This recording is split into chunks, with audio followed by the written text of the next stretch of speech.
Assalamualaikum warahmatullahi wabarakatuh. Selamat malam. Perkenalkan, nama saya Sidik Haji Pangestu, NPM 215 2016. Saya berasal dari jurusan Tadris Bahasa Inggris TBIA. Di sini saya ingin mempresentasikan judul paragraf. Pengertian paragraf adalah suatu kumpulan dari suatu kesatuan pikiran yang kedudukannya lebih tinggi serta lebih luas daripada kalimat.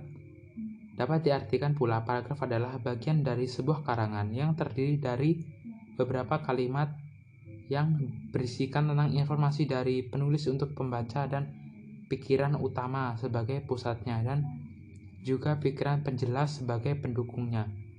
Paragraf terdiri dari beberapa kalimat yang berhubungan antara satu dengan yang lain dalam suatu rangkaian yang menghasilkan sebuah informasi.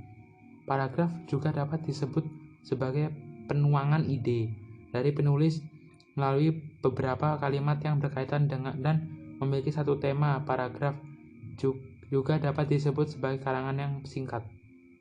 B. Struktur paragraf. 1. Posisi paragraf. 2. Batasan paragraf. 3. Kegunaan paragraf. C. Unsur-unsur paragraf. 1. Transisi. 2. Kalimat topik. 3. Kalimat pengembang. 4. Kalimat penegas atau penjelas. D. Syarat paragraf. 1. Kesatuan, yaitu sebuah kalimat yang membangun paragraf secara bersama-sama menyatakan suatu hal atau suatu tema tertentu. 2. Kepaduan adalah kekompakan hubungan antara satu kalimat dengan kalimat yang lain yang membentuk paragraf. Kepaduan yang baik. Tetapi apabila hubungan timbal balik antar kalimat tersebut, membangun paragraf itu baik, wajar, dan mudah dipahami. 3. Kelengkapan ialah suatu paragraf yang berisi kalimat-kalimat penjelas yang cukup untuk menunjang kalimat topik. 4. Panjang paragraf. Panjang paragraf pada setiap tulisan tidak sama, bergantung pada beberapa kalimat atau jauh atau dalamnya suatu bahasa dan tingkat pembaca menjadi sasaran. 5. Pola paragraf. Pola susunan paragraf yaitu rangkaian pernyataan dalam paragraf harus disusun menurut pola dan yang taat asas pernyataan yang satu disusun oleh pernyataan dengan yang lain dengan wajar dan bersetalian secara logis. Teknik pengembangan paragraf.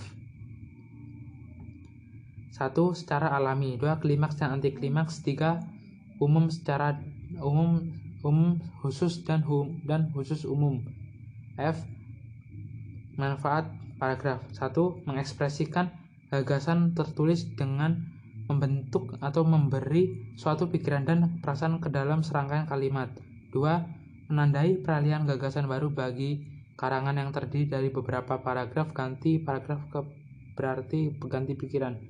3. Untuk memudahkan penulis dalam menyusun gagasannya dan untuk memudahkan pembaca dalam memahami gagasan dari penulis.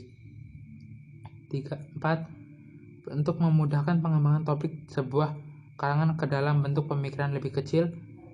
5. Untuk memudahkan pengendalian variabel terutama pada karangan yang terdiri dari banyak variabel. G.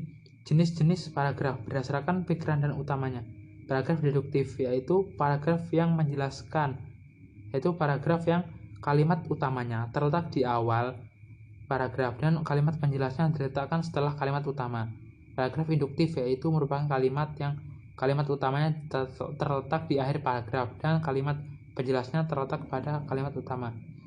Paragraf campuran yaitu paragraf yang kalimat bisa terletak di awal dan di akhir paragraf dan kalimat penjelasnya berada di tengah-tengah paragraf. H. Berdasarkan ceritanya, yakni paragraf narasi merupakan paragraf yang menceritakan suatu kejadian urutan waktunya. Paragraf narasi terdiri dari dua jenis, yaitu narasi runtut cerita. Yaitu narasi kejadian dan narasi runtut cerita.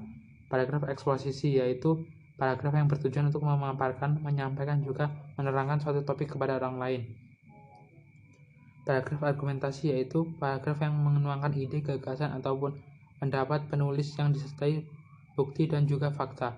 4. Paragraf sesuai persuasi merupakan paragraf yang mempunyai tujuan untuk membujuk orang lain supaya melakukan suatu keinginan dan menulisnya.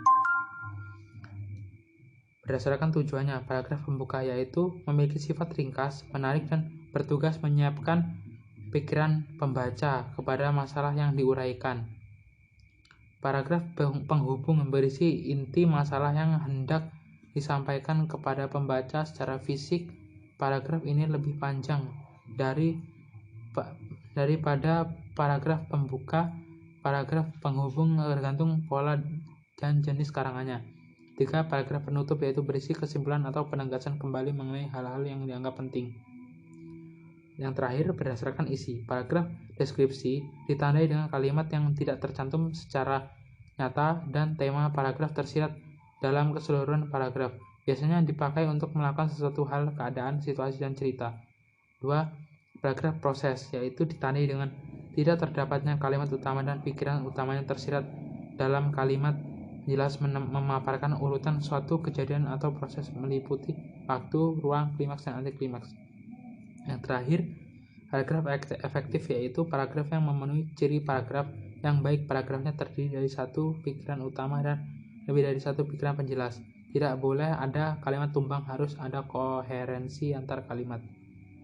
Jadi bisa disimpulkan bahwa paragraf yaitu kumpulan suatu kesatuan pikiran yang lebih tinggi dan lebih luas, dan pada kalimat atau alinea merupakan kumpulan kalimat, tetapi kalimat yang bukan sekedar berkumpul, melainkan berhubungan antara yang satu dengan yang lain dalam suatu rangkaian membentuk kalimat tersebut. Sekian presentasi dari saya akhiri. Wassalamualaikum warahmatullahi wabarakatuh.